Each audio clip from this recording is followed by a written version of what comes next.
At the factory, I get to meet so many amazing people. Recently, I was fortunate enough to meet with Allison Paige, who is a travel writer, author, and blogger. She brought her family to Arnold to review the place for her blog, Kids Come With, and she took the time to meet with me to talk about being a lifelong traveler and the transition of traveling with babies and kids, and so much more. It is so good to meet you, Allison. You as well. Thank you for having us. Oh, my pleasure. Yeah. So, guys, we're here at Arnold at the factory in Oaks, and this is my friend Allison, who came in to check out the place with her family. She's got a husband and two beautiful children, and they're here today to have some fun at Arnold's. And Allison is a travel writer, a blogger, just a person of many, many talents. And I'm so excited to meet you. Will you tell me about, like, sort of just background, introduce yourself to everybody that's listening? Sure.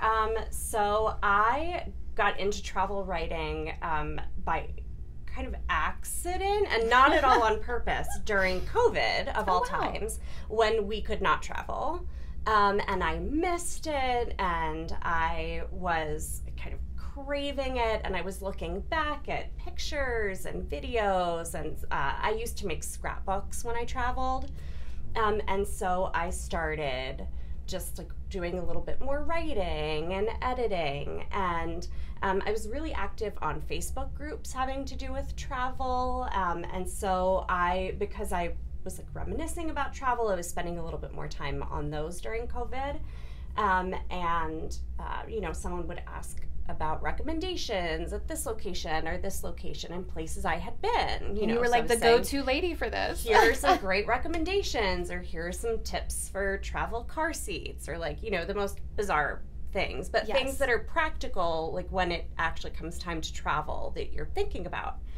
And so I was approached by an editor who was putting a multi-author book together about traveling with family, and so I contributed it, and it became a best-selling book. Oh, and that's amazing. Yeah, it's like, again, not at all like on purpose or expected. You know, I wrote this chapter about traveling with my own family growing up, campgrounds and that kind of thing, and just how it created this love for travel. And then I started the website and blogging about it, and everything's just taken off. Grows from there. Yeah, and so whether we're talking about traveling like big scale internationally, or I'm local to Oaks, I grew up nearby, actually. I grew up in Norristown. Oh, that's like great. Norristown Trooper, but now I live in the Lehigh Valley, and so I have a day trips group for people in the Lehigh Valley. Just trying to encourage and inspire people to get out and be active and present and enjoy life with their families. That's amazing. And enjoying your life with your family is really the ticket, right? Like, that's the plan. Of course, absolutely. That's the plan. And people do that in all kinds of different ways. And I wanted to ask you, was there a moment, like something that happened in your life that kind of gave you this indication that you really wanted to lean into that experiential type of thing with your family, more so than you know, material gifting or material spending? It's more about experience for you. Was there a pivotal moment? I think there were a few. Like, looking back, I don't remember most of the Christmas presents or birthday presents that I received, you know, but I remember the parties. I remember the vacations. You know, I remember the activities that we had growing up. Like, the memories of that are the most meaningful to me still, right? And like being able to carry that. And then even as I was like entering young adulthood, I had no money. Like, none of us did. None of us do. You know, it's like you're in college, and I really wanted to travel, and so it was like, okay, I could spend my money on stuff, or I could save some money and I could backpack through Europe. So if it's between one of the two, for me... Did you really do that? Yeah. You did that thing? I did that. Oh, that's so great. So for me, it was like a no-brainer. So I lived in Florence for a summer, and then I backpacked like around Italy and through a lot of Europe.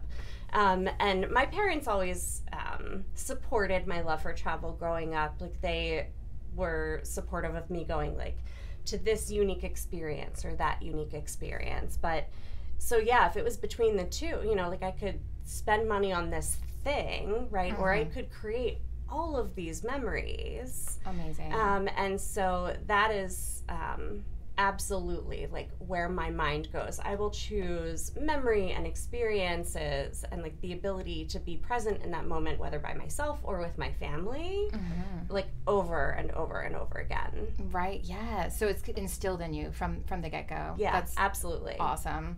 And I guess, you know, sometimes that, you know, feels a little different once you have a family. If it's something you've always been doing, once you have a family, maybe it's a little more complicated, but I love your attitude of optimism about the kids are coming with. Absolutely. That's the name of the blog, isn't it? Yeah, the kids come with. Kids come with. I love that. I take my kids everywhere, and you know, it's such a great uplifting attitude to just say like, yeah, we're still gonna do that. We don't have to stop having those amazing experiences. We're bringing the kids. Come on, let's go. Yeah, absolutely. And of course, it's different now, right? Like, I have this kind of before and after. I love New Orleans. It's an incredible city.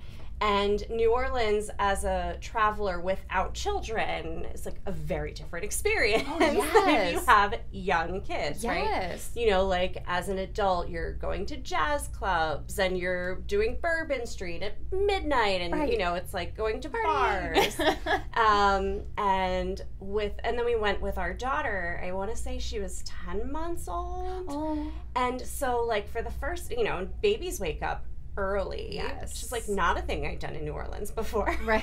We don't even know what it looks like here this hour. But like, you know, we woke up with her at like 7 a.m. and like the streets had just been cleaned. It's just like clean and shiny, and like exploring the French Quarter when it was quiet and like the sun was just hitting it, and like having coffee and beignets and listening to jazz music when like no one's around. That's beautiful. You know, like not a thing we would have experienced otherwise. Right. You know, so like we got to do New Orleans with our daughter, right? But it was just a completely different perspective of it. I love that. I love that you got a fresh experience and the same place. Yeah. Completely new experience because of being on a different schedule, because of having a family with you. That's awesome. The name of the book that is a bestseller, is it on Amazon a bestseller? Yeah, it's on Amazon. I think you can actually buy it on my website directly on Kids Come With. So you can do it there. But the title of the book. Yes.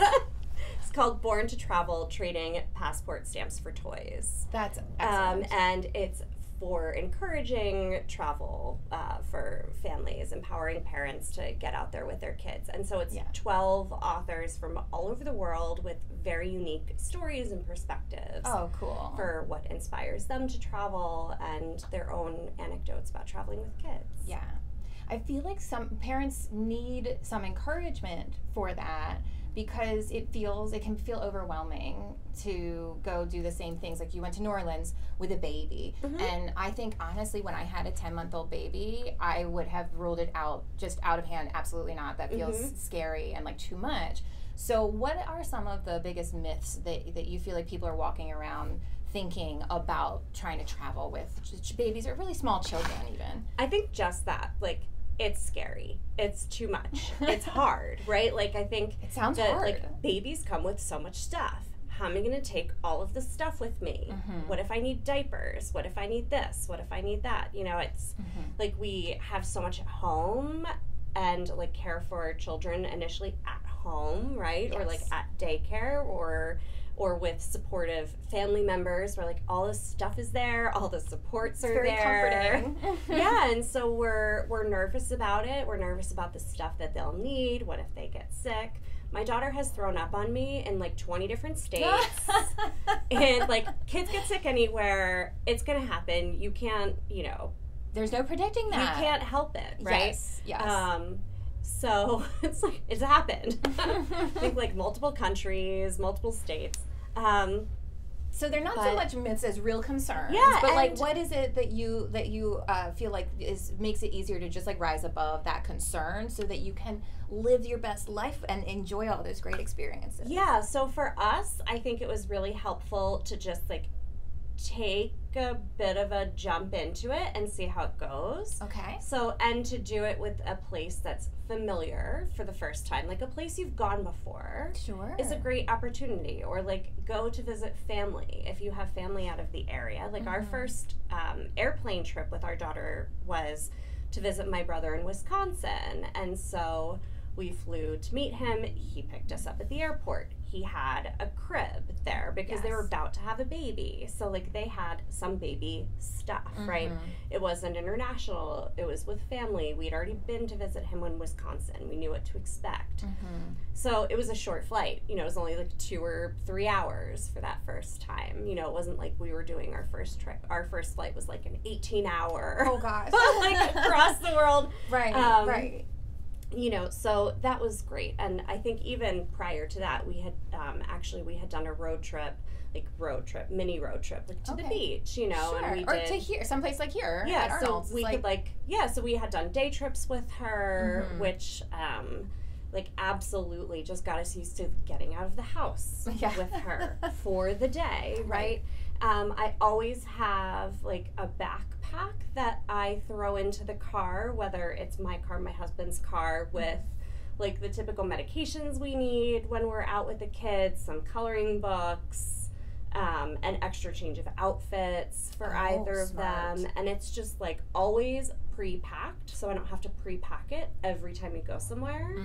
It's just always packed, and I just throw it in the car. That's a gem of an idea. Easy. I it's love like a first that. aid kit in there. Yes. Which I always need. Like at some point, you know. Oh yeah. Like we're at a playground and my son is like gushing blood somewhere. You know, it happens. It happens. Yes, these things happen. So you have like a go bag of like, we're gonna go do something fun. Yeah, even if it's for a day or if we travel, it's the same go bag I bring on the plane. Oh, that makes so my much carry-on. sense. And I love the change of clothes in it because, like, ice cream or who knows what it is. I don't even know what it is. But, like, accidents happen and you're prepared. So you have some basic staples to prepare for all manner of who knows what's going to come up.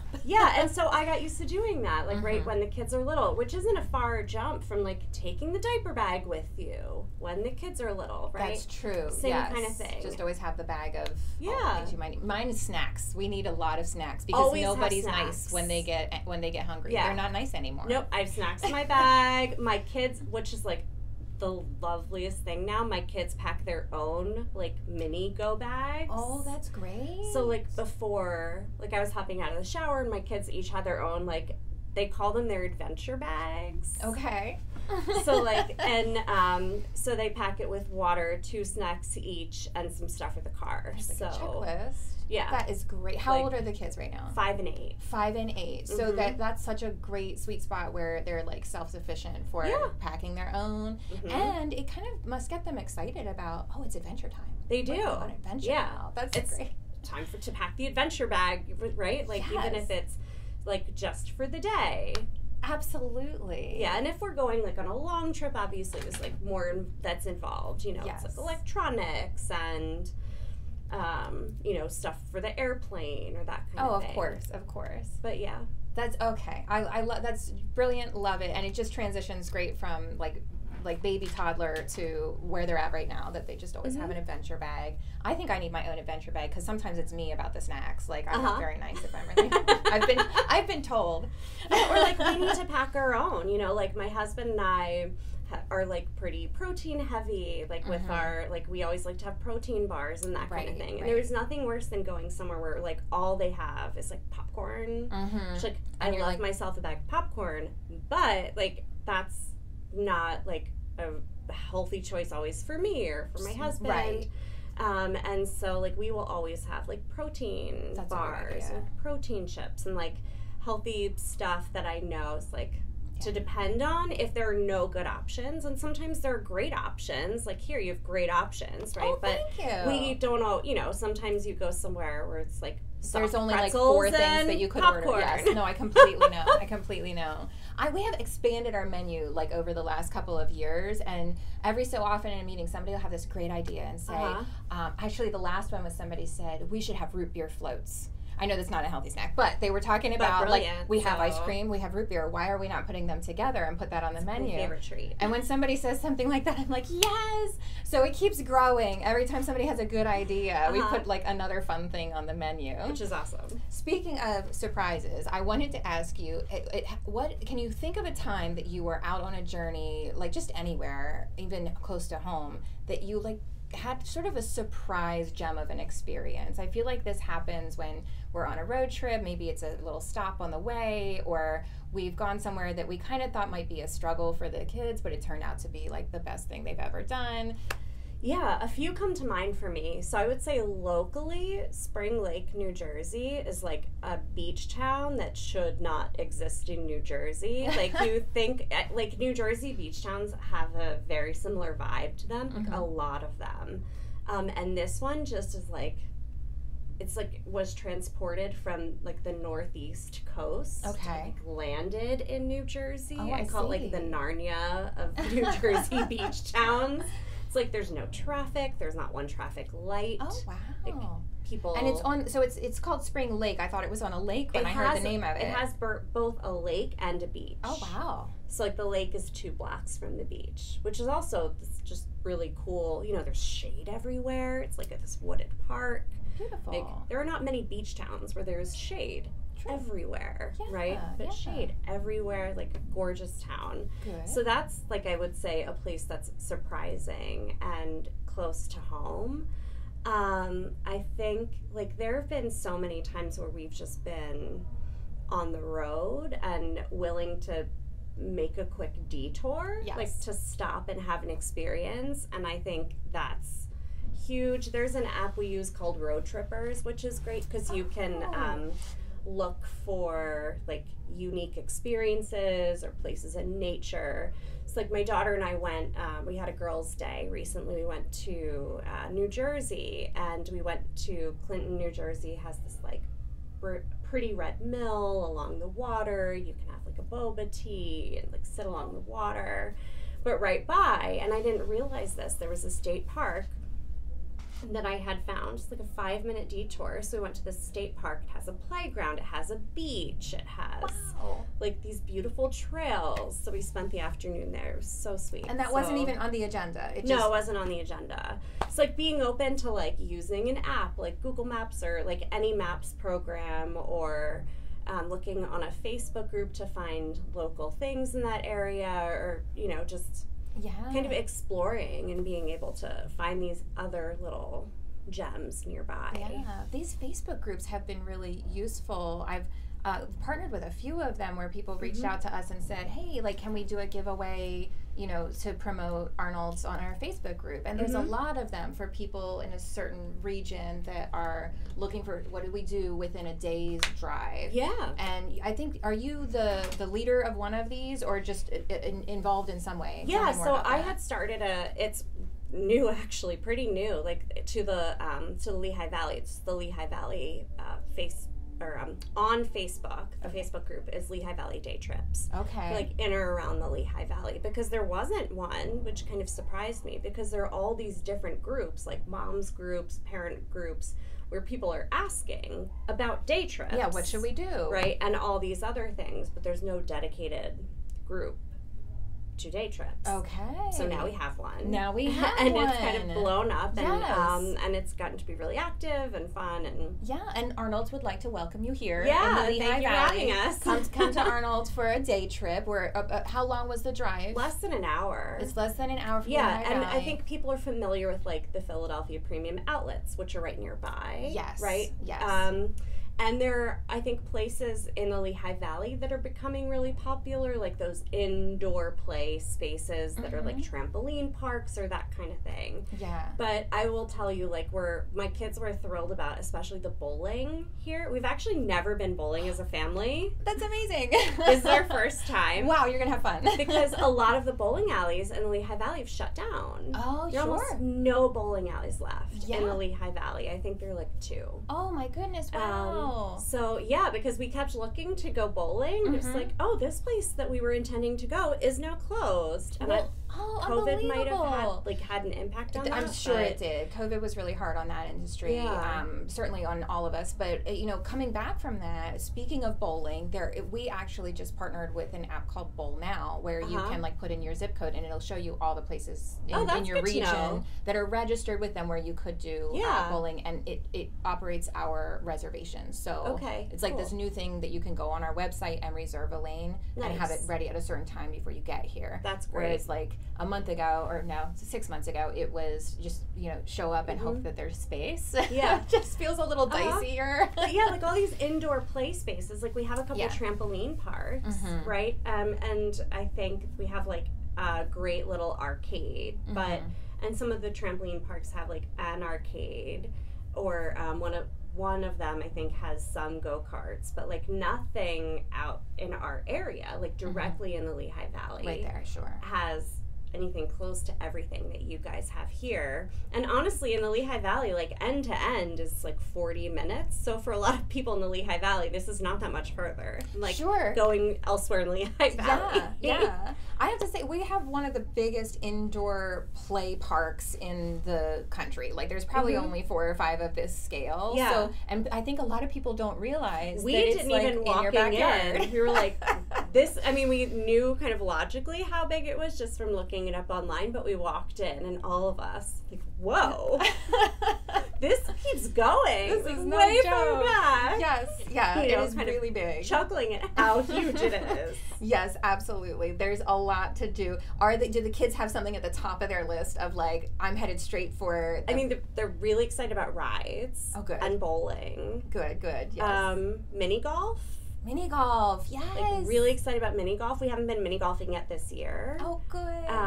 So pumped about all of the things. My son pumped about the bouncy house. Oh, that's top of his list for sure. For sure. But as a family, I would say bowling, because it's a thing we've never done together. That is so cool. We've been wanting to, but just haven't gotten around to it because we don't have a lot near us. So to have that here on top of everything else is exciting. That is exciting. And I do think it kind of breaks up the day nicely, because you run around that he's going to bounce in that bouncy house till he just can't bounce anymore. It's an all day, you can re-enter it. Oh my gosh. So you're going to have to pry him out of there when you just can't. You need to sit down for a minute. And that bowling kind of gives you that, okay, we're going to take turns. Everybody sit down. Perfect. Yeah. You're going to have a blast. I'm so glad that they get to try some new things here. Yeah. The mini golf is all black light, and it's actually my favorite place in the building. It's so beautiful. There's a lot of this day glow artwork that's it's just really a cool atmosphere. So I didn't even tell them about any of that. Oh, they don't know. They don't know. They know there's mini golf, but I told them it was indoor, and for them it's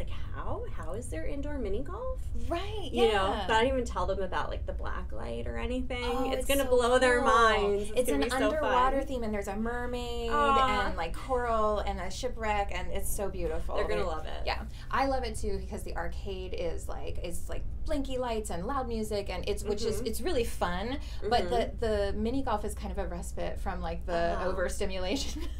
It's a good thing. See? Yeah, my husband will like that because he's very introverted and needs to have that peaceful moment. So we try to find those two when we travel. That's beautiful. What a wonderful family you have. Thank you so much for coming and playing with us today. Yeah, I hope we'll do it again and again. Yes, please. And